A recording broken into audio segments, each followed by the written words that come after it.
para el 2023 más de 10 millones de personas diagnosticadas con tuberculosis, más de 1 millón de fallecidos por tuberculosis. Siempre en los países donde hay más concentración de población y pobreza va a tener mayor carga de tuberculosis.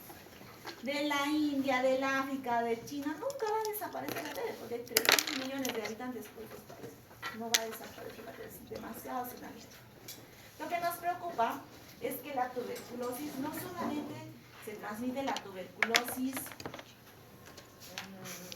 sensible, sino las nuevas cepas de tuberculosis MDR o resistentes que están apareciendo en el mundo. Uno, porque nos demoramos en el diagnóstico, y otro porque hacemos malos tratamientos, ¿no? Y recuerden que es dinámico. Nosotros en el país siempre hemos tenido una incidencia media baja de tuberculosis, pero con esto del GeneXpert hemos aumentado nuestra calidad de diagnóstico. Ahora sí podemos diagnosticar rápidamente, porque antes nos demorábamos, ahora lo diagnosticamos en 48 horas.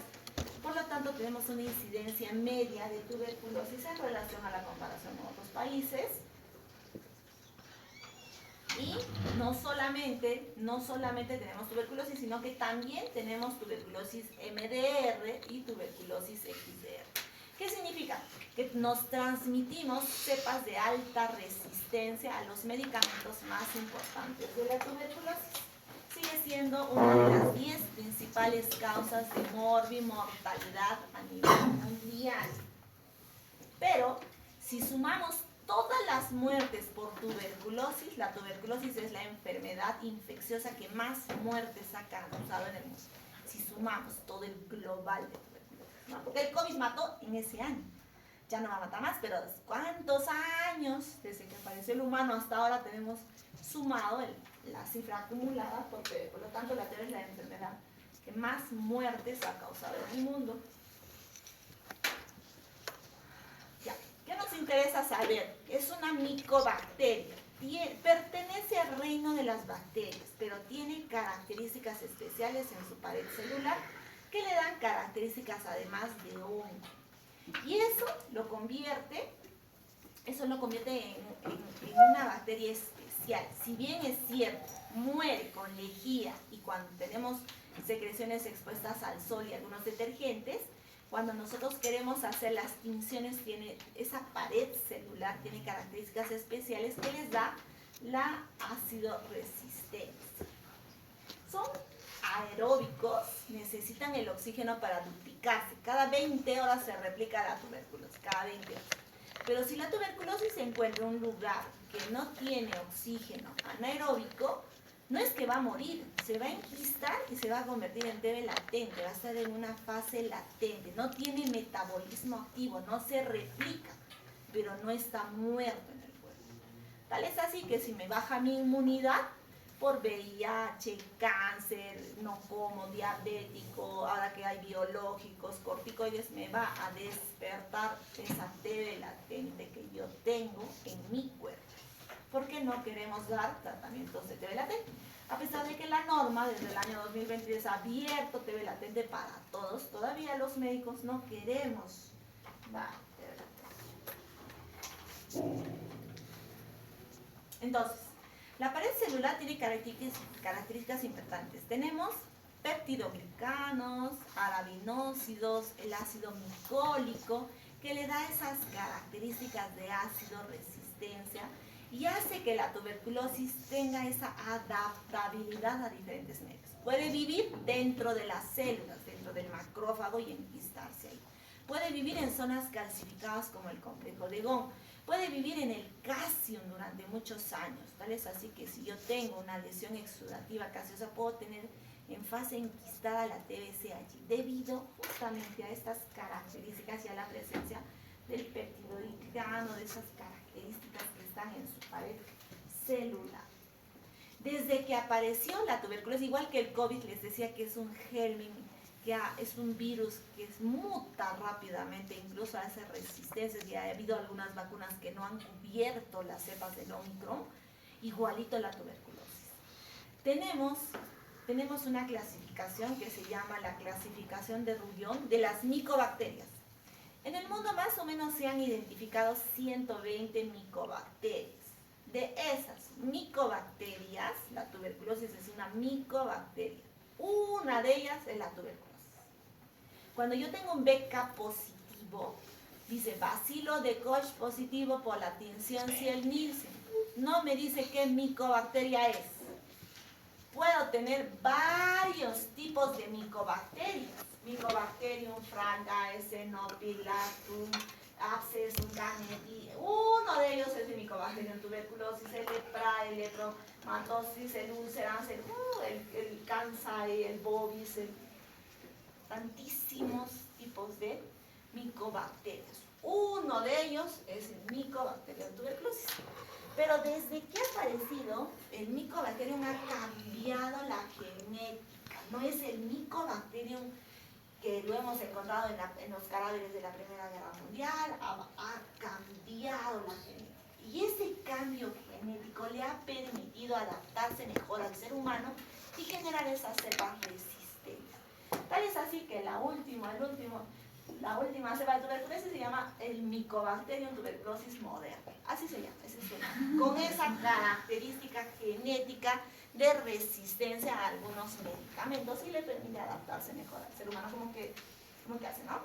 Y del Mycobacterium, como les decía, a pesar de que todos esos son Mycobacterium tuberculosis, hay gran grupo de Mycobacterium tuberculosis de diferentes cepas, con diferentes ADNs. El Mycobacterium que hemos encontrado, como les decía, no es el mismo, está mutando, ¿no? Las pruebas moleculares nos permiten darle el nombre y el apellido.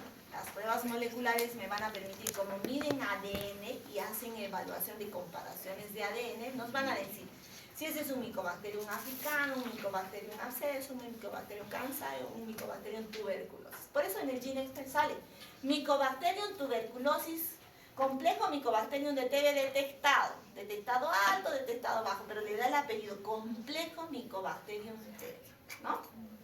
Entonces, este Mycobacterium tiene características de ácido resistencia, crecimiento lento, resistencia a detergentes, cuando hacemos cultivos en vivo. Sin embargo, en lejía y en sol muere muy rápido, ¿no? Si yo tengo TB, no se queda en el ambiente, se traslada con los flujos de aire. ¿Dónde va a sedimentar? Donde yo escupa, donde yo bote la flema, y puede sedimentar y puede ahí aerosolizarse, porque la TBC no se contagia como los virus, no se contagia por fomites, se contagia netamente por inhalación directa de las gotitas de fluye que nosotros al toser millones de bacilos pues botamos, ¿no? Soy un BK3 cruces y estoy todo el mes con tos y estoy con mi esposo al lado. ¿Cómo mi esposo no va a tener? Entonces nosotros tenemos que aperturar los tratamientos para TB latente para el esposo, ¿cierto? Y además, recuerden que siempre llega por vía respiratoria. A pesar de que tengo TBC meningia, ¿por dónde me llegó? Primero por vía respiratoria, hizo la diseminación hematolinfática y se anida en los órganos donde mejor oxígeno tenemos. Y entonces hay una diseminación. Entonces, antes había consumo de leche de vaca tuberculosa. Y entonces yo consumía Mycobacterium bovis por culpa de la gente que se tomaba la leche cruda. Y podría hacer una TBC enteral. Pero ahora que casi todas las vacas tienen vacuna y también tenemos mejor saneamiento y tenemos la pasteurización de la leche, ya no se transmite, no hay ya descripción de esos casos, como si lo había antes, ¿no es cierto? Ya, yo inhalo la tuberculosis, tiene que ser capaz, a ver, que yo inhale 10, 15, 20 bacilos no me va a enfermar porque mi movimiento mucociliar lo va a eliminar. Pero si inhalo miles de bacilos todos los días, a pesar de que como bien, soy persona fuerte, me inmunosuprimida, me puede dar la tuberculosis porque estoy inhalando miles de bacilos que van a llegar a anidar en el alveolo porque no tengo muchos macrófagos. Tendré pues digamos unos 100 macrófagos, eliminará no sé, unos 2000, no sé cuántos bacilos, pero sí sigo metiéndole bacilos todos los días, no va a haber macrófagos que puedan eliminar los bacilos.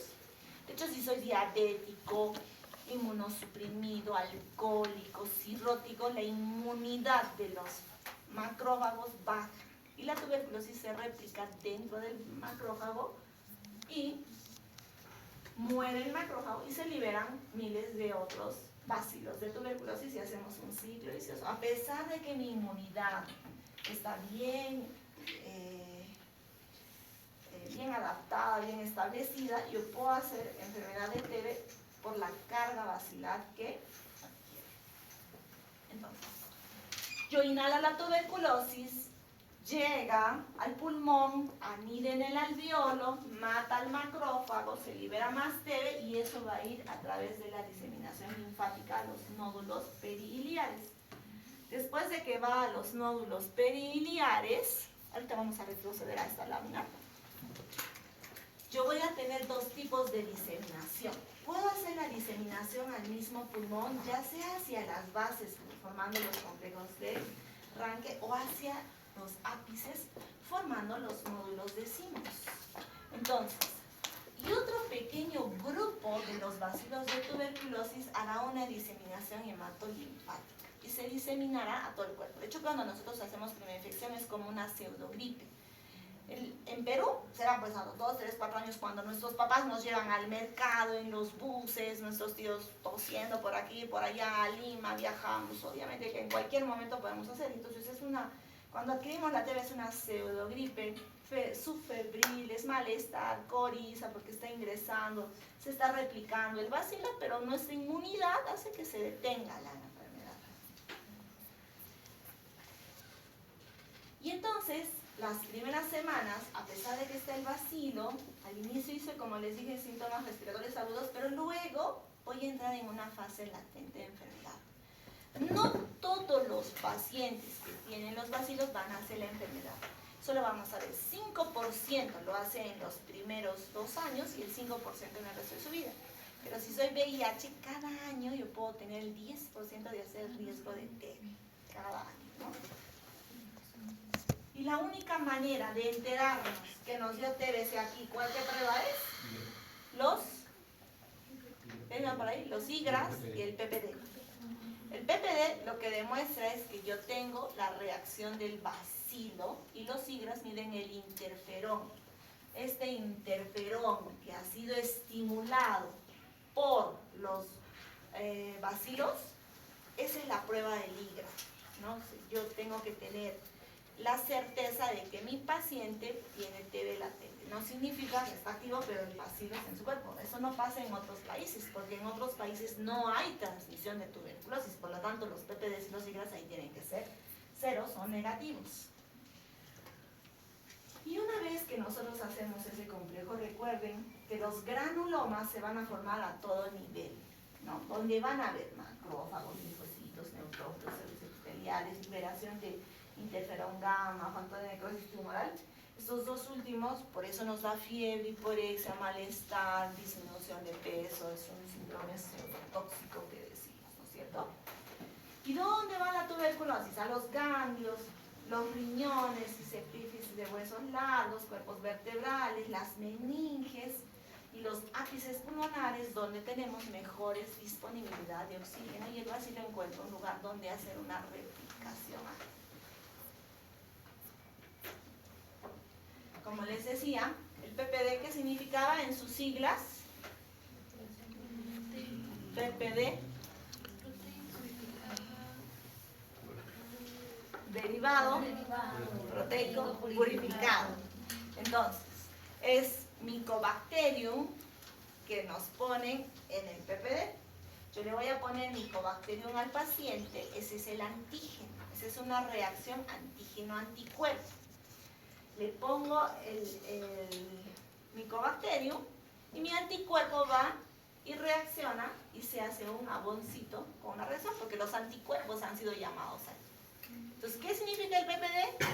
Que yo tengo anticuerpos para la tuberculosis. No significa que estoy enfermo, significa que sí he tenido el bacilo, he tenido el contacto, pero también tengo anticuerpos del bacilo.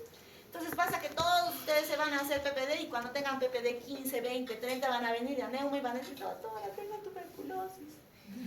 Tienes el contacto con el paciente de TB. pero no tiene la enfermedad activa. ¿Qué pasaría si tengo PPD 0 en Perú? Más peligroso. Eso significa alergia. Mi cuerpo no resuelve. ¿Ustedes creen que haya un peruano que no está en contacto con un paciente de TB? Imposible. Imposible. Tendría que ser recién nacido. Al recién nacido le ponemos la BCG. Y la BCG da un falso positivo de PPD porque es el bacilo Calmette-Guerin que le ponemos al paciente. Es un bacilo modificado. ¿Para qué? Para que ese niño, todo nacido en Perú, quiera a su padre o no, va a recibir BCG. Ni siquiera nos preguntan. Nace el bebito, ¡pah! Le ponen su BCG, te lo devuelven. Ya, lástele. Ya está vacunado el bebito con la BCG. Porque es un programa nacional. Menos no sé qué otros países de alta endemia de TB probablemente todos lo tengan. Solo en estos países se pone la BCG. En otros países no se pone la BCG. Y entonces el bebito genera anticuerpos para que le dé defensa contra las formas severas de tuberculosis. Ingreso a la tuberculosis, si mi inmunidad es malísima, ya no puedo contener la enfermedad y lo que voy a hacer es romper esos granulomas y liberar nuevos bacilos de tuberculosis. Yo puedo tener infección latente de tuberculosis sin enfermedad, donde puede haber bacilos pero no estoy enfermo. Puedo tener una tuberculosis incipiente, asintomática y se puede autolimitar dependiendo de mi inmunidad. Por eso hay pacientes que tienen bronquiectasias en ápices con secuelas, pero nunca han recibido tratamiento de TB. Probablemente sea este pequeño grupo de pacientes que son asintomáticos y solitos generan su propia inmunidad y se autolimitan. Pero la tuberculosis subclínica, que ya elimina bacilos, el contacto del paciente. ¿En cuánto tiempo va a ser la enfermedad? En 2 años. A veces buscamos la TB, hoy me enfermé, me diagnosticaron a mí y a todos me hacen el barrete y se olvidan de los 2 años. Y nos olvidamos de decirle al familiar, por favor, si tiene tos y fiebre, síntomas respiratorios o cualquier síntoma crónico, en el transcurso de esos 2 años, regrese y hágase el PK. Entonces ellos son nuestra principal fuente de contacto. Se creen sanos, pero están transmitiendo el bacilo a todos. Diferente es el paciente que ya tiene síntomas, ya hemoptizó, ya tiene fiebre, ya bajó 6 kilos, ya tiene diseminación, tiene ganglios. Qué facilito es hacer el diagnóstico así, facilísimo. Lo difícil es cuando tiene pocos síntomas, pequeño infiltrado y no lo captamos. Y después de la enfermedad nos va a dar secuelas. Porque la tuberculosis es una de las pocas enfermedades que da muchas secuelas. Ya. ¿Qué tipos de infiltrados me da la tuberculosis? Micronodulia. Retículos. ¿Sí? Reticulares. Árbol en brote. Retículo nodular. Retículo nodular. Cavitarios. ¿Qué más? Consolidaciones neumónicas. Macro y micronodulia. Derrames neurales. Lo que sea. Lo que sea. Igual en cerebro, la clínica, igual en gastrointestinal, en riñones, todo. La tuberculosis, igual que la brucela, es la enfermedad que dicen la gran simuladora. Lo que sea puede ser. Puedo tener solo dolor, solo fiebre, solo tos, solo cefalea, solo malestar, solo síntomas inespecíficos, opresión, síntomas de asma, lo que sea. Mientras tenga un infiltrado radiológico, hasta no demostrar que sea TB, es TB. Yo puedo venir con neumonía, le doy el tratamiento, le hago el seguimiento, como estoy en Perú, le voy a pedir el BK, porque estoy en Perú. Y le hago el BK y le digo, es diferente, ¿no? Yo puedo hacerle 7 días de antibiótico, le hago la placa y digo, uy, no mejoro, le hago el BK, pierdo 7 días. En el sistema es diferente. Porque ya tiene un infiltrado radiológico, viene de zonas altoandinas, peor si viene de Lima, Puerto Maldonado, todo tiene un infiltrado, tenemos que hacer el BK, porque lo que sea puede ser. Este es el infiltrado típico de la tuberculosis, alveolo cavitario, en ápices, en lóbulos superiores, es típico de la tuberculosis. Si el BK sale negativo, tomo Pruebas moleculares, Besos. repito el BK, en esputo inducido o en broncoscopía, tiene la placa y si sigue saliendo negativo y el cultivo me demora, Ginexpert. Ginexpert, tengo mala muestra y me sale negativo. Oye, Ginexpert, necesitábamos 5.000 bacilos en el BK para hacer el diagnóstico. Con el Ginexpert, 30, 40, 100 bacilos hace el diagnóstico. Necesitamos tan pocos bacilos de tuberculosis para hacer el diagnóstico. El Perú ha hecho una inversión de millones para traer el equipamiento acá. ¿No es cierto? ¿Cuánto? Nosotros pagamos pues con nuestros impuestos, ustedes pagan. Ya, ¿qué más? ¿Qué más le vamos a hacer a este paciente? Le damos tratamiento, porque estamos en Perú. Y eso se llama tuberculosis sin confirmación bacteriológica. Tengo la clínica, tengo la placa, vivo en un país de alta endemia, le doy tratamiento. Es correcto. Es correcto. Aún todo salga negativo. Puede ser un cáncer, puede ser un hongo, puede ser otra cosa. Sí puede ser. Pero no corremos ese riesgo de tratarlo al paciente. Por eso todavía tenemos el diagnóstico sin confirmación bacteriológica. Peor si se trata de otros órganos porque ni los biopsiamos, ¿no? Todavía en bronquios podemos hacer la broncoscopia. Miren cómo millones de bacilos pueden vivir en las cavidades. Y la milia, ¿no? El típico infiltrado en arbolito en brote, pero no es patognomónico de TB. Ojo, porque los virus y algunos cánceres nos dan arbolito en brote, por lo tanto, no hay nada patognomónico. Si tengo infiltrados micronodulares, sobre todo difusos al azar, debo considerar que es una micronodulia y le hago el diagnóstico de TB miliar, ¿cierto? Le doy tratamientos inesperados. Y ahora con el advenimiento de la IA, tú metes la placa, el software y ¡pam! Te dice la misma IA. 50% de posibilidades de TB, alta probabilidad de TB, más del 80%, baja probabilidad de TB, ¿no? ¿Para qué utilizamos los software? Porque hay médicos que no leemos bien la placa y entonces nos apoyamos en los software y los pacientes que tienen alguna lesioncita sugestiva de TB se van a ir al Ginexpert. No podemos hacer Ginexpert a todos. Pedimos Ginexpert al que realmente nos necesita, porque imagínense, somos 30 millones de peruanos. ¿Cuánta plata vamos a gastar? ¿No? Y entonces pasa que, por ejemplo, en el penal hay brote de tuberculosis. Van a aplicar este sistema, placas a todititos, y los que tienen una lesioncita se van a ir al Ginexpert, ¿no? Porque ahí tenemos muchos pacientes de TB en el penal. Entonces, de todos los expuestos, el 10% hará la enfermedad, el 5% en los primeros 2 años y el 5% el resto de su vida.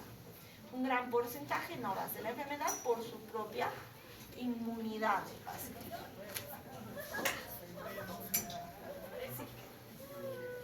¿Este?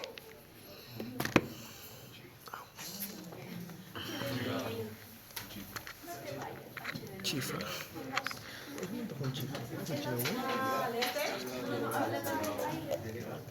Delegada.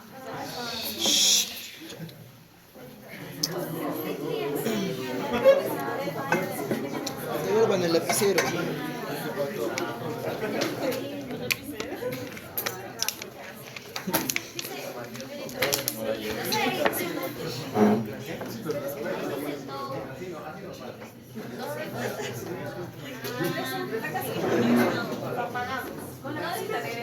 Vámonos. Recreo. Marina, hora loca. Pero llego temprano. Ciencias de la computación. Alferada del Centro Administrativo de Computación. Los pacientes inmunosuprimidos, 10% de riesgo anual. Quiere decir que, en mi opinión, el 100% de los pacientes que tienen VIH no los presentar van a hacer TB en algún momento de su vida. Y eso es lo que no todos nos contactan. No todos los contactos van a ser de enfermedad. Depende de mucho de lo que les decía, la virulencia del germen, la inmunosupresión de cada uno, ¿no? Por eso tenemos... Me voy para adelante.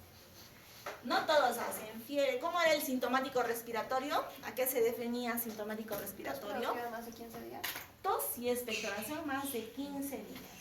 Y si vengo de zonas de Quillabamba, Puerto Maldonado, del Cerro San Cosme de Lima, a los 7 días podrían hacerme una exclusión y hacerme el PK, ¿no?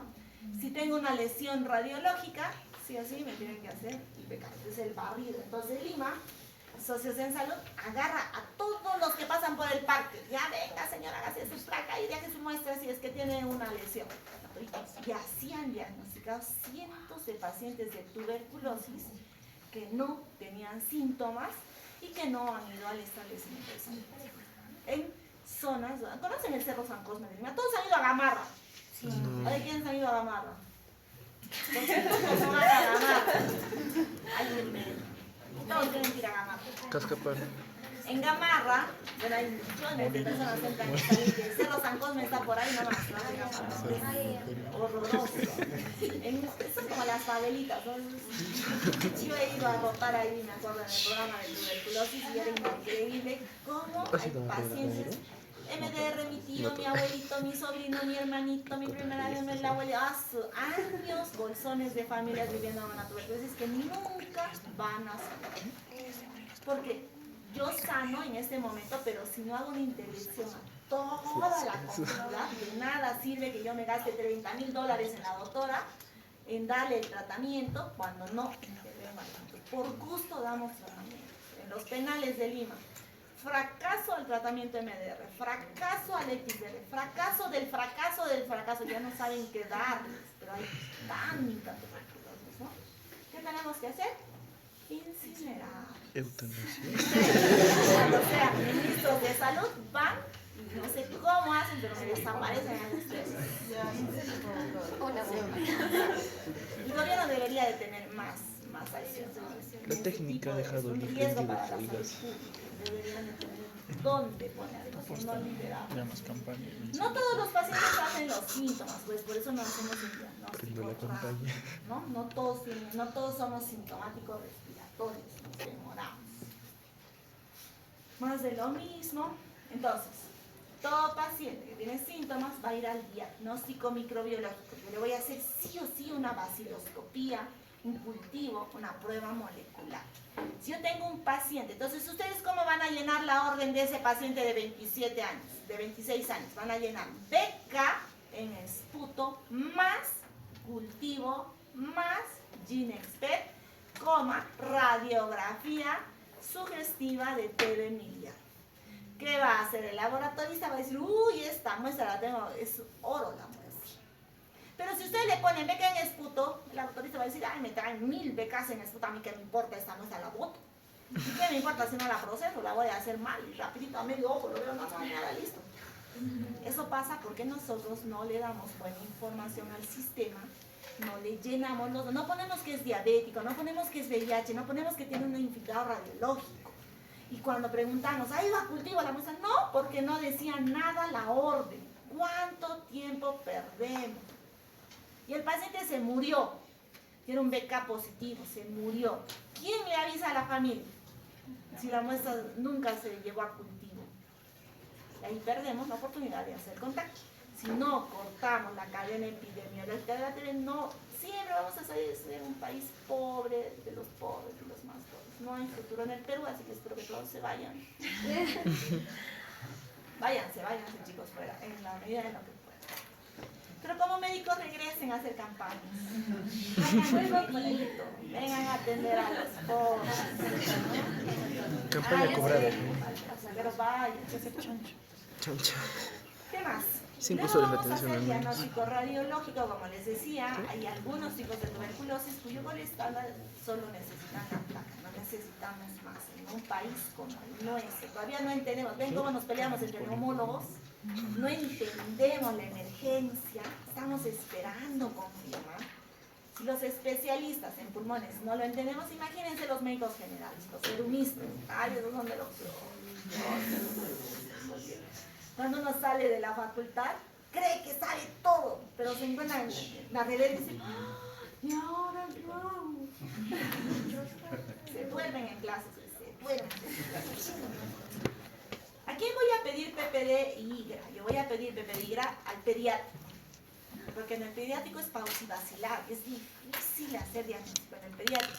En el VIH, como el VIH no tiene linfocitos T, CD4 ni CD8, no tiene esa reacción, no tiene esa figura, no tiene ese infiltrado radiológico, todo es pausivacilar. ¿Dónde estaba la tuberculosis? No se pinta en el VIH. A ese paciente que tiene fiebre, que tiene malestar, todo, yo le voy a hacer el PPD porque entra en el criterio diagnóstico de los pacientes de difícil diagnóstico. Pero en gente inmunocompetente no sirve, no tiene validez porque no le dice que está activa su enfermedad, solo le dice que hay un contagio. Pero si el pediátrico tiene fiebre, sale PPD positivo, yo puedo darle tratamiento. Puedo iniciarlo porque estamos en el...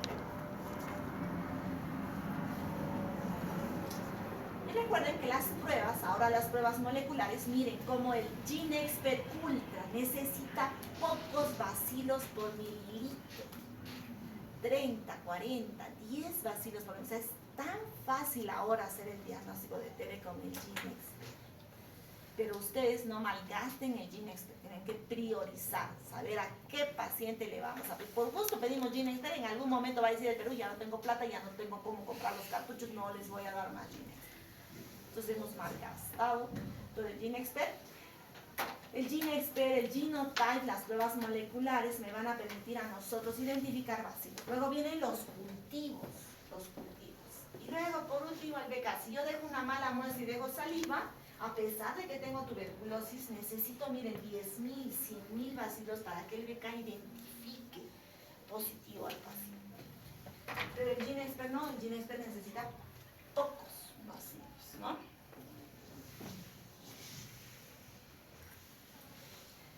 Tenemos que hacer la suma de la clínica, los hallazgos radiológicos, utilizar pruebas moleculares y podemos darle el diagnóstico con confirmación baciloscópica o sin confirmación baciloscópica. ¿Qué me dice el BK? El BK, recuerden que utiliza la tinción 100 Nielsen, me dice que es una micobacteria. Primero que no me dice qué tipo de micobacteria es. Yo no sé si es Mycobacterium TB o es un Mycobacterium no TB. Y segundo, no me dice si el bacilo está vivo o muerto. El BK positivo me dice que hay bacilos ácido alcohol resistentes. Hasta la nocardia es un falso BK positivo, es un tipo de hongo. Entonces, por eso no todo BK en orina, en heces sale BK positivo y esperamos a la subtipificación. No nos apuramos porque no es una emergencia. Una baciloscopía confirma el diagnóstico de TB pulmonar, sin embargo no la descarta. Y en otros órganos hay que buscar atípicos, por ejemplo en piel, en orina, en heces, puede no ser un Mycobacterium TB. El VAP, eso sí tienen que saber. ¿Qué significa una cruz? ¿Qué significa BK negativo? ¿Qué significa 3 cruces? Va a depender de la carga bacilar que yo encuentre en la lectura que hace el laboratorista para que lo subtipifique como BK negativo o BK, una cruz, 2 cruces o 3 cruces. Segundo, que también podemos hacer otra tinción. Podemos utilizar 2 tinciones, pero la tinción Ciel-Nielsen es la más fácil de hacer, rapidito, en 15 minutos se puede hacer, y la rodamina tiene su técnica y demora y es otro tipo de lectura. Eso no lo vamos a tocar ahorita, solo necesito que sepan la tinción Ciel-Nielsen y cómo se interpreta. Rodamina solamente para saber que existe, pero no lo vamos a tocar ahora. Luego llegaron estas pruebas. El GeneXpert se llama Plataforma Multifuncional Molecular Automatizada. Este es el nombre del GeneXpert. Me va a permitir, primero, saber el ADN. Mycobacterium TB, su apellido, es del tipo tuberculoso. Segundo, que me va a decir la resistencia. ¿Es resistente o no a la droga más importante, que es la rifampicina? Si yo utilizo los cartuchos ultra o los de segunda línea, además me puede decir si es resistente a la iso, a la fluoroquinolona, a la cicloserina, a la tionamida. Además me puede decir eso. Pero no me dice si el bacilo está vivo o muerto o no. Por lo tanto, el GeneXpert hace diagnóstico, no hace seguimiento de enfermedad. Solamente va a identificar el ADN del bacilo, no va a decir si está vivo o muerto. Pueden ser bacilos muertos. A veces le hacemos al tercer mes, ya no vale la pena hacerle al tercer mes el GeneXpert. porque no voy a saber si está vivo o muerto. Si quiero ver fracaso, que el fracaso se evalúa a partir del 4.º mes, tengo que hacer el cultivo, y el cultivo va a determinar recién si el bacilo está vivo y está creciendo. El cultivo de micobacterias, el cultivo de micobacterias se puede hacer en medio sólido. El clásico cultivo Slow-Sten-Jensen demora 8 semanas. Antes esperábamos los 2 meses para saber si era TB o no. Imagínense cuánto nos demorábamos en hacer el diagnóstico de TB. Era bien difícil. Y a veces en los 2 meses el paciente se perdía, se iba, cambiaba de dirección, no regresaba. Copiábamos mal la dirección porque rapidito llenábamos mal el teléfono. No había teléfono, el beca estaba ahí y el paciente nunca regresaba por su beca. 2 meses, ¿quién va a regresar? El Ogawa es un medio de cultivo sólido también, muy utilizado. Y luego llegaron los cultivos líquidos. Y el cultivo líquido nos permite acortar el tiempo. Los sólidos hasta 8 semanas, los líquidos 4 semanas. Los cultivos líquidos en 4 semanas me van a decir si ese bacilo está vivo o no. Ya hemos ahorrado 1 mes. Eso es bastante para cortar la cadena epidemiológica. Uno de los cultivos que están estandarizados a nivel mundial es el Mijibacter, que lo tenemos acá en Perú y también en Cusco. En el hospital hacemos los 3 tipos de cultivos. El cultivo de micobacterias es el gold estándar del diagnóstico porque me dice el nombre y el apellido y además me dice si está el bacilo vivo o muerto. ¿Ya? Entonces, el cultivo es la prueba más importante para ver viabilidad del bacilo. También el cultivo me puede dar la resistencia a los medicamentos, pero tiene otro proceso y hay que esperar un poco más de tiempo. Pero me dice si soy resistente o no. Y luego teníamos otras pruebas fenotípicas, como es el MOTS. El MOTS ha sido una prueba creada en la Universidad Cayetano y se ha extendido a nivel mundial.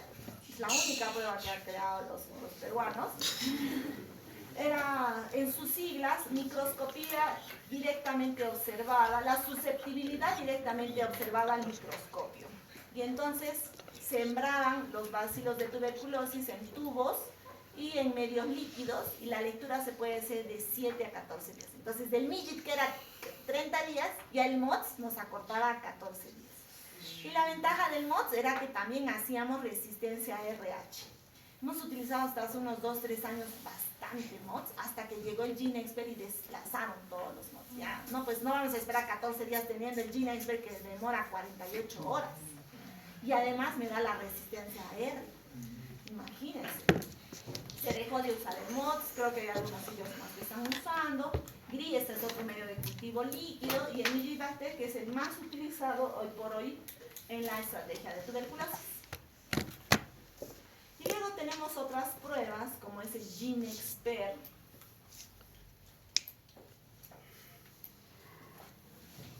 que también es una prueba molecular basado en los PCR. El GeneXpert también está basado en una prueba molecular basada en PCR, y el GeneXpert también me ayuda.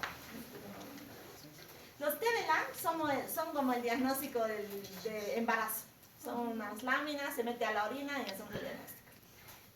Solo lo utilizamos, el TBLAN, en los VIH. Entonces, en zonas donde hay tanto VIH como es Puerto Maldonado, sí tenemos que hacer, si el TBLAN sale positivo, le damos tratamiento de tuberculosis. Es una prueba urinaria de baja sensibilidad y especificidad, sin embargo, hay muchos estudios a nivel internacional de las pruebas donde la utilidad, riesgo-beneficio a estos pacientes se les da el tratamiento en zonas donde tenemos mucha pobreza y mucha transmisión de TB. El ensayo de sonda lineal es el GeneXpert. Es una prueba alterna, también es una prueba molecular alterna al GeneXpert. Este es el genotype. Este es el genotype, el ensayo de sonda lineal. El genotype se utiliza cuando el BK ya es positivo. Si sale positivo ya no va a ir al GeneXpert, ya no gastamos GeneXpert. Hacemos el genotype y vemos la resistencia a RH. La diferencia entre el GeneXpert se hace en todas las muestras, sean positivas o negativas. El genotype solo se hace en pruebas positivas y me da la resistencia a RH. Entonces, si yo tengo BK positivo, ya no voy a ir al expert. Voy a ir al genotype para ver sensibilidad a RH. Todas las pruebas de tuberculosis tienen que tener prueba de sensibilidad porque tenemos mucha resistencia. ahí está indicado cómo es el flujo de los pacientes, donde todos los pacientes van a ir a su prueba de sensibilidad. En cuanto a la utilidad del PPD y el diagnóstico de TB latente, vamos a utilizarlo, como les decía, en niños, en inmunodeprimidos.